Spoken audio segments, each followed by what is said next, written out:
তিন জায়গায় যদি বিসমিল্লাহ পড়তে ভুলে যান, আপনার জীবনে বিপদ আসতে আর কিছু লাগবে না, বরকত কমতে আর কিছু লাগবে না। এই তিন জায়গায় যথেষ্ট। খুব মারাত্মক একটা বিষয়। বিসমিল্লাহ তো মোটামুটি সব ভালো কাজের শুরুতেই পড়া হয়, তবে সব জায়গায় ভুলে গেলে ওই তিন জায়গায় মিনিমাম ভুলা উচিত নয়। তার মধ্যে এক নাম্বার যেটা, এটা আমি সবচেয়ে গুরুত্বপূর্ণ মনে করি, সেটা হচ্ছে বর্তমান পরিস্থিতিতে এটা হচ্ছে আপনার বাথরুমে প্রবেশের শুরুতে বিসমিল্লাহ পড়া। অনেকে বলতে পারেন, হুজুর বাথরুমে ঢুকবেন আবার বিসমিল্লাহ কিভাবে?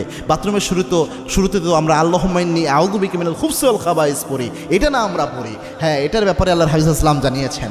আল্লাহর হাবিব সাল্লাল্লাহু আলাইহি ওয়াসাল্লাম জানিয়েছেন, কোনো ব্যক্তি যদি বাথরুমে প্রবেশের সময় পড়ে আল্লাহুম্মা ইন্নী আউযু বিকা মিনাল খুবসি ওয়াল খাবাইস, এর ফজিলত হলো ওই ব্যক্তি বাথরুমে প্রবেশ করলে বাথরুমের মধ্যে যে দুষ্ট জিনগুলো থাকবে ওই ব্যক্তিকে দেখতে পাবে, কিন্তু কোনো ক্ষতি করতে পারবে না। কিন্তু কোনো ব্যক্তি যদি বিসমিল্লাহ লাগিয়ে দিতে পারে, বিসমিল্লাহি আল্লাহুম্মা ইন্নী আউযু বিকা মিনাল খুবসি ওয়াল খাবাইস, এই বিসমিল্লাহ সহ যদি দোয়াটা পড়তে পারে,